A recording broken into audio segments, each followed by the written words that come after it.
सुबह उठकर ब्रश करते समय नोरा को अपने आसपास कुछ अजीब महसूस होता है। खतरा समझकर वो आसपास ध्यान से देखने जाती है। तब जो वो देखती है उससे उसका दिल ठंडा पड़ जाता है। असल में नोरा इस समय समुद्र के कई हजार फीट नीचे है, जहां आज तक सूरज की रोशनी नहीं पहुंची। समुद्र की इतनी गहराई में पानी का प्रेशर इतना ज्यादा होता है कि वो 1 सेकंड से भी कम समय में इंसान के शरीर को कुचलकर पानी में मिला सकता है। इसी जगह समुद्र पर रिसर्च करने के लिए एक बेस या स्टेशन बनाया गया है और उसी बेस के अंदर वो लोग रहते हैं। नोरा बताती है कि महीनों तक इतनी गहराई में रहने पर बाहर दिन है या रात ये समझना भी मुश्किल हो जाता है। कभी कभी तो सपना और हकीकत में फर्क करना भी कठिन हो जाता है, लेकिन फिर भी उन्हें अपनी ड्यूटी निभानी पड़ती है। नोरा ये बातें बता ही रही होती हैं कि अचानक पूरे बेस की लाइट्स अजीब तरह से ब्लिंक करने लगती हैं। क्या हो रहा है ये देखने के लिए जैकेट पहनकर नोरा आगे बढ़ती है। तभी उसे पता चलता है कि ऊपर से पानी लीक हो रहा है और ये दृश्य देखकर उसका दिल पूरी तरह ठंडा पड़ जाता है। समुद्र की इतनी गहराई में पानी का प्रेशर इतना ज्यादा होता है कि वो 1 सेकंड में इंसान की हड्डियों को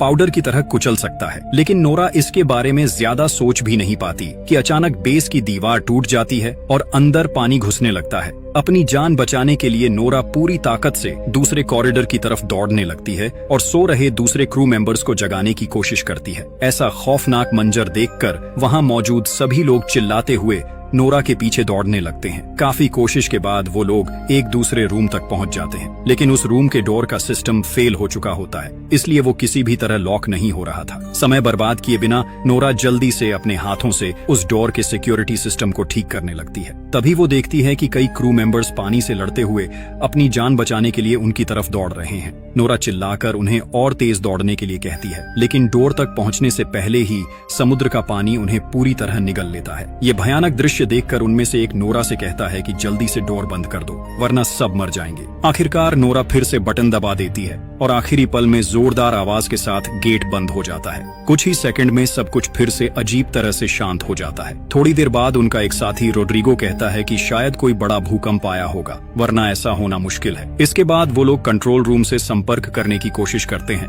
लेकिन वहां से कोई जवाब नहीं आता। मतलब कंट्रोल रूम से उनका पूरा संपर्क टूट चुका था। उसी समय उन्हें एक दिल दहला देने वाली अजीब आवाज सुनाई देती है। उन्हें लगता है जैसे बेस के बाहर कोई बहुत बड़ा रहस्यमय ऑब्जेक्ट पानी के अंदर हिल रहा है और अपने तेज नाखूनों से बेस की दीवारों पर वार कर रहा है। खतरा बढ़ सकता है, ये सोचकर नोरा और रोड्रिगो देर किए बिना एस्केप पॉड्स की तरफ निकल पड़ते हैं। टूटे फूटे बेस के अंदर से गुजरते हुए वो किसी तरह सर्वर रूम तक पहुंचते हैं और खराब हो चुके कम्युनिकेशन सिस्टम को ठीक करने लगते हैं। लेकिन तभी वही डरावनी तेज आवाज फिर से पास से सुनाई देती है। अब उन्हें शक होने लगता है कि ये कोई सामान्य भूकंप नहीं हो सकता। नोरा सिस्टम का डेटा चेक करके देखती है कि पूरा बेस ताश के घर की तरह टूटकर गिर चुका है, सिर्फ कुछ ही हिस्से किसी तरह टिके हुए हैं। इसके बाद नोरा और रोड्रिगो एस्केप पॉड की तरफ जाने के लिए आगे बढ़ते हैं। टूटे फूटे बेस के अंदर से रेंगते हुए वो लोग रास्ता खोजने की कोशिश करते हैं। तभी पीछे से कोई दर्द भरी आवाज में चिल्लाता है, मुझे बचाओ। नोरा पीछे मुड़कर देखती है कि उनका साथी पॉल मलबे के नीचे दबा हुआ है। नोरा और रोड्रिगो मिलकर काफी कोशिश के बाद उसे बाहर खींच लेते हैं। अब तीनों मिलकर एस्केप की तरफ बढ़ने लगते हैं। आगे का रास्ता इतना तंग हो चुका होता है कि उन्हें रेंगते हुए आगे बढ़ना पड़ता है। सबसे आगे नोरा होती है। अचानक उसकी नजर एक डेड बॉडी पर पड़ती है। उस आदमी की आंखें अभी भी खुली हुई थीं और उनमें इतना डर था कि लगता था मरने से ठीक पहले उसने कोई बहुत डरावनी चीज देखी थी। ये दृश्य देखकर उनके मन में डर बैठ जाता है कि शायद समुद्र की गहराई में कोई भयानक चीज जाग चुकी है जो इंसानी कल्पना से भी बाहर है। काफी मुश्किलों के बाद वो लोग आखिरकार पॉड रूम तक पहुंच जाते हैं, लेकिन पॉड रूम में पहुंचकर उनके पैरों तले जमीन खिसक जाती है क्योंकि वहां एक भी एस्केप पॉड नहीं बचा था। वहां सिर्फ कैप्टन लूसियन खड़े थे, लेकिन डोर लॉक होने की वजह से वो अंदर फंसे हुए थे। नोरा किसी तरह बाहर से डोर खोल देती है। बाहर आने के बाद कैप्टन बताते हैं कि जितने भी पॉड्स थे उनमें बाकी क्रू मेंबर्स को पानी की सतह की तरफ भेज दिया गया है। अब उन्हें किसी भी तरह सबमर्सिबल रूम तक पहुंचना होगा। नोरा कैप्टन से कहती है कि पूरा बेस लगभग नष्ट हो चुका है। उन्हें ये भी नहीं पता कि कितने लोग अभी जिंदा हैं या वो खुद बच पाएंगे भी या नहीं। नोरा फिर कैप्टन से पूछती है कि आखिर ये सब हो क्या रहा है, क्या ये सच में भूकंप है या कुछ और। कैप्टन कहते हैं कि अपनी जिंदगी में उन्होंने पहली बार ऐसा कुछ देखा है, लेकिन अब उन्हें मिलकर इस स्थिति का सामना करना होगा। इसके बाद वो लोग कंट्रोल रूम की तरफ जाते हैं, जहां एमिली और स्मिथ पहले से ही बाहर की दुनिया से संपर्क करने की कोशिश कर रहे थे, लेकिन कहीं से भी कोई सिग्नल नहीं मिल रहा था। ऊपर से कंट्रोल रूम को बार बार ऐसे झटके लग रहे थे जैसे बाहर से कोई बहुत बड़ा चीज पूरे बेस को ऊपर की तरफ धकेलने की कोशिश कर रही हो। नोरा सिस्टम चेक करके बताती है कि बेस के ऊपर वाले सभी फ्लोर्स और कूलिंग टावर पूरी तरह खत्म हो चुके हैं, लेकिन असली खतरा बेस का कोर है, जो पूरे बेस को पावर सप्लाई देता है। वो किसी भी समय फट सकता है। अगर कोर फट गया तो धमाका इतना भयानक होगा कि एक पल में पूरा रिसर्च स्पेस राख बन जाएगा। अब उनके पास बचने का कोई रास्ता नहीं बचा, क्योंकि बाकी एस्केप पॉड्स पहले ही टूटकर नष्ट हो चुके हैं। जब सब लोग अपनी निश्चित मौत मानकर उम्मीद छोड़ने लगते हैं, तभी कैप्टन कहते हैं कि उनके पास एक आखिरी मौका है। उन्हें बेस के सबसे गहरे हिस्से में जाना होगा, जहां ड्रिलिंग का काम चल रहा था। शायद वहां उन्हें कोई पॉड मिल जाए। कैप्टन की ये बात सुनकर पॉल कहता है कि वो ड्रिलिंग साइट यहाँ से करीब 1.5 किलोमीटर दूर है। ऐसे हालात में वो वहाँ कैसे पहुँचेंगे? इसी बातचीत के दौरान स्मिथ को ड्रिलिंग साइट से आया आखिरी सिग्नल मिलता है, लेकिन उसे सुनकर सबकी आवाज डर से सूख जाती है, क्योंकि उस सिग्नल में सिर्फ लोगों की दर्द भरी चीखें और किसी भयानक जानवर की डरावनी आवाज सुनाई दे रही थी। इसी बीच अचानक तभी पूरा बेस फिर से अजीब तरीके से कांपने लगता है। ऐसा लगता है जैसे अंधेरे में छिपा कोई दानव पूरे स्टेशन को खिलौने की तरह तोड़ देना चाहता हो। पॉल निराश होकर कहता है कि उन्हें इतनी गहराई तक ड्रिलिंग नहीं करनी चाहिए थी। शायद उन्होंने किसी ऐसे शैतान को जगा दिया है जिसे छेड़ना ही नहीं चाहिए था। कोई और रास्ता न होने की वजह से सब लोग भारी अंडरवाटर सूट्स पहन लेते हैं। अब ये सूट्स ही उनकी जिंदगी की आखिरी उम्मीद थे। लेकिन जैसे ही वो समुद्र की गहराई में कदम रखते हैं, अचानक रोड्रिगो के हेलमेट में दरार पड़ जाती है। पानी के भयानक प्रेशर से पलक झपकते ही उसका पूरा शरीर फटकर चकनाचूर हो जाता है। अपने साथी की ऐसी दर्दनाक मौत देखकर कोई भी खुद को संभाल नहीं पाता। नोरा जब इस काले गहरे समुद्र की तरफ देखती है तो उसे लगता है कि ये सन्नाटा अंतरिक्ष से भी ज्यादा डरावना है। साथी को खोने का दुख और मौत का डर लेकर वो किसी तरह कार्गो लिफ्ट की छत पर कूदते हैं और उसके अंदर घुस जाते हैं। तब कैप्टन सबको बताते हैं कि उन्हें जितनी जल्दी हो सके इस बेस से दूर जाना होगा, क्योंकि ये किसी भी समय ज्वालामुखी की तरह फट सकता है। इसके बाद लिफ्ट उन्हें लेकर समुद्र की ओर भी गहराई में उतरने लगती है। तभी लिफ्ट की स्क्रीन पर किसी पॉड से मदद का सिग्नल दिखाई देता है। कैप्टन जल्दी से लिफ्ट रोक देते हैं और पॉल व स्मिथ को कहते हैं कि जो भी ये सिग्नल भेज रहा है उसे ढूंढ कर लाओ। दोनों फिर से भारी अंडर वाटर सूट्स पहनकर पानी में उतर जाते हैं, लेकिन बाहर इतना घना अंधेरा होता है कि सूट की लाइट से भी ठीक से कुछ दिखाई नहीं देता। आगे बढ़ते हुए स्मिथ को महसूस होता है कि अंधेरे में कोई चीज शायद उनका पीछा कर रही है। किसी तरह वो उस पॉड तक पहुंच जाते हैं जहां से सिग्नल आया था, लेकिन पास जाकर देखते हैं कि पूरा रास्ता किसी अजीब चिपचिपे पदार्थ से ढका हुआ है। उन्होंने पहले कभी ऐसी चीज नहीं देखी थी। पॉड के अंदर किसी को न पाकर वो आसपास तलाश करने लगते हैं। तभी उन्हें केबल्स में उलझा हुआ अपने एक साथी का डेड बॉडी मिलता है। ये देखकर कैप्टन तुरंत उन्हें वापस अंदर आने का आदेश देते हैं, लेकिन उसी समय पॉल और स्मिथ देखते हैं कि उस डेड बॉडी की पीठ के अंदर कुछ जिंदा हिल रहा है। वो कुछ समझ पाते उससे पहले ही उसकी पीठ से बिजली की रफ्तार से एक अजीब जानवर बाहर निकलकर पॉल पर हमला कर देता है। हालांकि स्मिथ किसी तरह उस छोटे क्रीचर को मार देता है। उस क्रीचर को साथ लेकर वो लोग फिर से लिफ्ट में वापस आ जाते हैं। पॉल बताता है कि ये जीव उस डेड बॉडी को नोच नोच कर खा रहा था। एमिली जब उस क्रीचर को देखती है तो उसे उसके आसपास तेज नुकीले पंजे दिखाई देते हैं। तब एमिली कहती है कि शायद ड्रिलिंग के दौरान उन्होंने गलती से ऐसा कोई गड्ढा खोल दिया है जहां पहले से ही अजीब और खतरनाक जीव रहते थे, और अब उनकी वजह से वो गुस्से में आ गए हैं। एमिली की ये बात चल ही रही होती है कि अचानक लिफ्ट की सारी लाइट्स बंद हो जाती हैं। नोरा किसी तरह सिस्टम को फिर से ठीक करने लगती है, लेकिन जैसे जैसे लिफ्ट नीचे उतरती है, बाहर से कोई बड़ा जीव उसे जोर जोर से धक्का देने लगता है। तभी पॉल की नजर टेबल पर रखे उसी छोटे क्रीचर पर पड़ती है। वो सोचने लगता है कि क्या बाहर उसका माँ है। शायद उन्होंने बहुत बड़ी गलती कर दी है। भयानक झटकों के बीच लिफ्ट के अंदर सभी लोग पत्थर की तरह चुप खड़े रहते हैं। चारों तरफ इतनी गहरी खामोशी होती है कि उन्हें अपनी धड़कन तक साफ सुनाई देती है। उसी समय कैप्टन जब लिफ्ट की छत के कांच पर टॉर्च की रोशनी डालते हैं तो अचानक एक विशालकाय क्रीचर उस कांच पर जोर से हमला कर देता है और वो किसी दानव जैसे इंसान की तरह दिख रहा था। सब लोग बुरी तरह डर जाते हैं। तभी अगले ही पल बेस के ऊपर वाले हिस्से में जोरदार एक्सप्लोजन हो जाता है। रोशनी इतनी तेज होती है कि लगता है जैसे समुद्र की गहराई में अचानक सूरज निकल आया हो। इस धमाके के झटके से लिफ्ट के मोटे केबल्स टूट जाते हैं और लिफ्ट तेजी से नीचे गिरने लगती है। इसलिए सभी लोग जल्दी से अपने हेलमेट्स पहन लेते हैं। लिफ्ट समुद्र की तलहटी से टकराने से पहले ही वो लोग बाहर कूद जाते हैं, लेकिन एक्सप्लोजन की वजह से ऊपर से ब्रिज के भारी लोहे के टुकड़े और मलबा बारिश की तरह गिरने लगता है। अपनी जान बचाने के लिए सब लोग एक दूसरे को संभालते हुए किसी तरह दौड़कर ड्रिलिंग चेंबर के दरवाजे तक पहुंचते हैं। चारों तरफ गहरा अंधेरा होता है और उस अंधेरे में कुछ अजीब सी परछाइयां दिखाई देती हैं। उधर ड्रिलिंग चेंबर का डोर भी जैम हो चुका होता है। काफी कोशिश के बाद वो लोग किसी तरह उसके अंदर घुस जाते हैं। तभी ऊपर से फिर एक डरावनी आवाज सुनाई देती है। कैप्टन सबको समझाते हुए कहते हैं कि शायद ये ऊपर से बेस के टूटे हुए हिस्से गिरने की आवाज है। इसके बाद वो लोग उस सुरंग जैसे चेंबर के अंदर धीरे धीरे आगे बढ़ने लगते हैं। जैसे जैसे वो आगे बढ़ रहे थे, रास्ता और भी संकरा होता जा रहा था। एक जगह पहुंचकर उन्हें पता चलता है कि आगे का रास्ता मलबे की वजह से पूरी तरह बंद हो चुका है। तब नोरा हिम्मत करके कहती है कि वो पानी के नीचे तैरकर दूसरी तरफ जाएगी। वो अपना हेलमेट ठीक से पहनकर पानी में डुबकी लगाती है और तैरते हुए दूसरी तरफ पहुंच जाती है। वहां पहुंचकर वो बाकी सबको भी आने का इशारा करती है। एक एक करके सब लोग दूसरी तरफ पहुंच जाते हैं, लेकिन सबसे आखिर में पॉल रह जाता है। तभी पॉल को महसूस होता है कि पीछे के अंधेरे पानी में कोई मौजूद है। जैसे ही वो पीछे मुड़कर देखता है, एक अजीब क्रीचर पानी के अंदर गायब हो जाता है। कैप्टन उसे बार बार आवाज देते हैं, लेकिन पॉल की तरफ से कोई जवाब नहीं आता। मजबूर होकर सब लोग पॉल के सूट से जुड़ी केबल को पकड़कर जोर से खींचने लगते हैं। कुछ देर बाद पॉल उनके पास वापस आ जाता है और सब लोग राहत की सांस लेते हैं। लेकिन अगले ही पल पॉल की केबल को कोई अदृश्य ताकत दूसरी तरफ से जोर से खींच लेती है। डर के मारे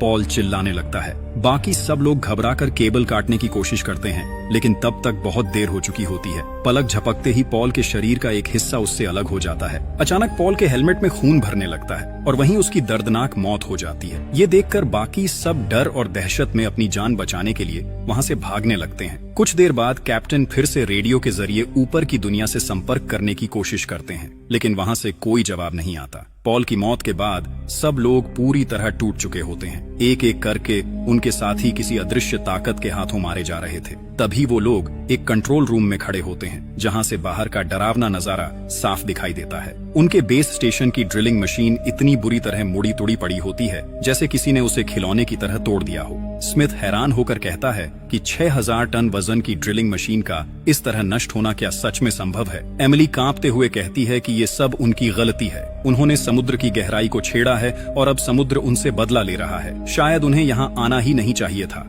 कैप्टन सबको शांत करते हुए कहते हैं कि उन्हें यहाँ ज्यादा देर नहीं रुकना चाहिए, लेकिन स्मिथ बताता है कि उसका सूट डैमेज हो चुका है और अगर वो बाहर गया तो पानी का प्रेशर सह नहीं पाएगा। इसलिए वो बाकी सबको कह देता है कि उसे छोड़कर आगे बढ़ जाए। स्मिथ कहता है कि अगर वो साथ गया तो सबकी जान खतरे में पड़ सकती है, लेकिन कैप्टन उसे हिम्मत देते हैं और किसी तरह उसका सूट ठीक कर देते हैं। इसके बाद सब लोग पानी के अंदर से ड्रिलिंग साइट की तरफ निकल पड़ते हैं, क्योंकि शायद वहीं एस्केप पॉड्स मिल सकते हैं। पानी के नीचे चारों तरफ घना अंधेरा होता है। तभी नोरा को महसूस होता है कि उसके पीछे कोई है। वो टॉर्च जलाकर देखती है, लेकिन उसे कोई दिखाई नहीं देता। फिर भी उसके मन में एक अजीब डर बना रहता है। उसे बार बार लगता है कि कोई उसके बहुत पास से होकर गुजर रहा है। अचानक नोरा के सामने से एक अजीब क्रीचर तैरता हुआ निकल जाता है। ये देखकर सब लोग डरकर अंधेरे में इधर उधर देखने लगते हैं। कैप्टन तुरंत सबको सूट की लाइट्स बंद करने का आदेश देते हैं। इसी दौरान उन्हें पता चलता है कि स्मिथ कहीं दिखाई नहीं दे रहा। सब लोग उसे ढूंढने लगते हैं। तभी नोरा देखती है कि कोई अजीब चीज स्मिथ को घसीट कर ले जा रही है। नोरा हिम्मत करके उस क्रीचर के पीछे जाती है। वो अजीब क्रीचर स्मिथ को खींचते हुए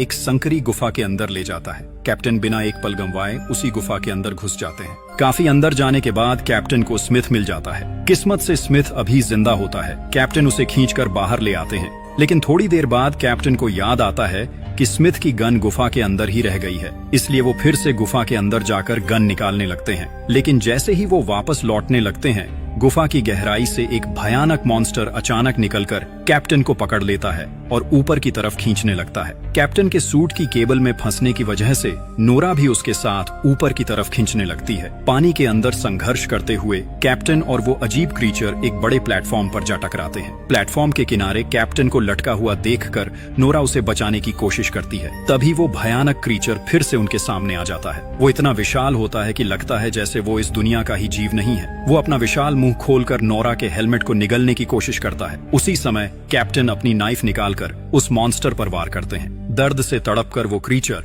नोरा और कैप्टन दोनों को तेजी से ऊपर की तरफ खींचने लगता है। कैप्टन समझ जाते हैं कि अगर वो इसी रफ्तार से ऊपर जाते रहे तो पानी के भयानक प्रेशर से उनका सूट फट जाएगा। इसलिए वो नोरा से कहते हैं कि केबल काट दो वरना वो भी मर जाएगी। लेकिन नोरा ऐसा करने के लिए तैयार नहीं होती। तब मजबूर होकर कैप्टन खुद ही अपनी नाइफ से केबल काट देते हैं और खुद को अलग कर लेते हैं। नोरा अलग होते ही अगले ही पल एक भयानक एक्सप्लोजन में कैप्टन की मौत हो जाती है। उसी धमाके में उनका सूट और शरीर पानी में बिखर जाता है। उस एक्सप्लोजन के झटके से नोरा नीचे समुद्र की तलहटी में बेस के एक छोड़े हुए हिस्से में जा गिरती है। वो जगह पूरी तरह सुनसान और खामोश होती है। किसी तरह अंदर जाकर नोरा मानसिक रूप से टूट जाती है, क्योंकि उसे नहीं पता कि स्मिथ और एमिली जिंदा हैं या नहीं। वो रेडियो से पागलों की तरह एमिली और स्मिथ से संपर्क करने की कोशिश करती रहती है, लेकिन कोई जवाब नहीं मिलता। फिर नोरा ऊपर पड़े कुछ उपकरणों से एक पुराना सूट किसी तरह ठीक कर लेती है और उसे पहनकर दोबारा पानी में उतरती है ताकि एमिली और स्मिथ को ढूंढ सके। तभी रेडियो में एमिली की आवाज सुनाई देती है।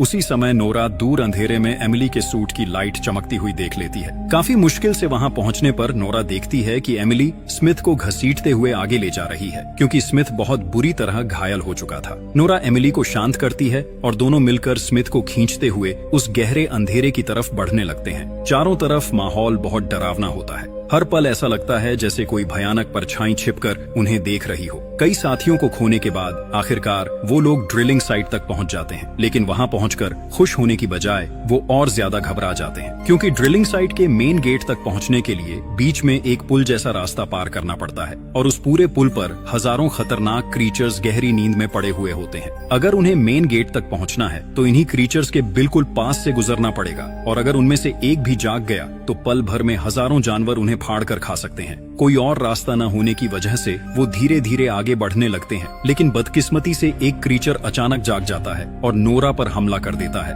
नोरा चिल्लाकर एमिली से कहती है कि वो तुरंत वहां से भाग जाए। वो क्रीचर अपना विशाल मुंह खोलकर नोरा को निगलने की कोशिश करता है, लेकिन नोरा डरने के बजाय हिम्मत दिखाती है और अपनी गन से उस क्रीचर के पेट के अंदर गोली मार देती है। दर्द से तड़पते हुए वो क्रीचर वहीं मर जाता है। इसके बाद नोरा उसका शरीर चीरकर किसी तरह बाहर निकल आती है, लेकिन तब तक आसपास के बाकी सारे मॉन्स्टर्स जागने लगते हैं। ये देखकर नोरा अपनी गन रिलोड करने ही वाली होती है कि अचानक वो देखती है कि जिस प्लेटफॉर्म पर ये क्रीचर्स उल्टे लटके हुए थे वो पूरा हिस्सा ऊपर उठकर अंधेरे में गायब हो जाता है। उसी समय नोरा सामने वाली बिल्डिंग के ऊपर एक विशाल छाया खड़ी देखती है। जब वो उस छाया पर गोली चलाने के लिए ध्यान से देखती है तो उसके दिल की धड़कन लगभग रुक जाती है। उसके सामने एक दानव जैसा समुद्री राक्षस खड़ा होता है। वो इतना विशाल था कि उसके सामने 50 मंजिला बिल्डिंग भी खिलौने जैसी लगती थी। अपनी जान बचाने के लिए नोरा पूरी ताकत से मेन गेट की तरफ दौड़ने लगती है। वो विशाल मॉन्स्टर अपने पैर से पुल पर इतनी जोर से हमला करता है कि लगता है जैसे पानी के नीचे कोई परमाणु बम फट गया हो। उस धमाके के झटके से नोरा दूर जाकर गिरती है और बेहोश हो जाती है। अगले ही पल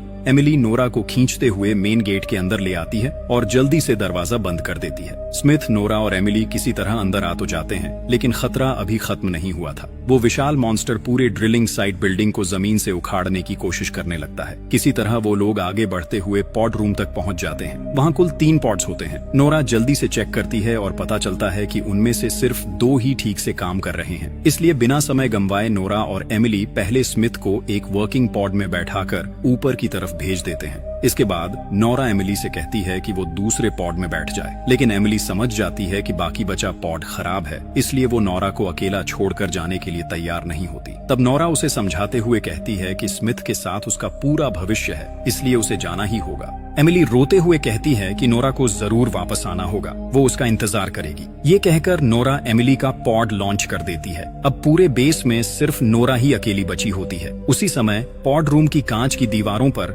बाहर से छोटे छोटे छोटे क्रीचर्स हमला करना शुरू कर देते हैं। नोरा सिस्टम चेक करती है और देखती है कि हजारों अजीब क्रीचर्स स्मिथ और एमिली के पॉड्स का पीछा कर रहे हैं। नोरा गहरी सांस लेकर बेस के पावर कोर को अपने हाथों से ओवरलोड कर देती है। इससे पूरे बेस स्टेशन का सेल्फ डिस्ट्रक्ट मोड चालू हो जाता है। कुछ सेकंड की काउंटडाउन खत्म होते ही वहां भयानक एक्सप्लोजन हो जाता है। ये धमाका इतना ताकतवर होता है कि वो विशाल समुद्री मॉन्स्टर भी इससे बच नहीं पाता। उसके साथ साथ बाकी सारे क्रीचर्स भी आग में जलकर खत्म हो जाते हैं। इस तरह नोरा अपनी जान कुर्बान करके अपने दोनों साथियों की जिंदगी बचा लेती है। बाद में न्यूज में दिखाया जाता है कि ड्रिलिंग साइट से 2 क्रू मेंबर्स को जिंदा बचा लिया गया है और इसी के साथ कहानी खत्म हो जाती है। ये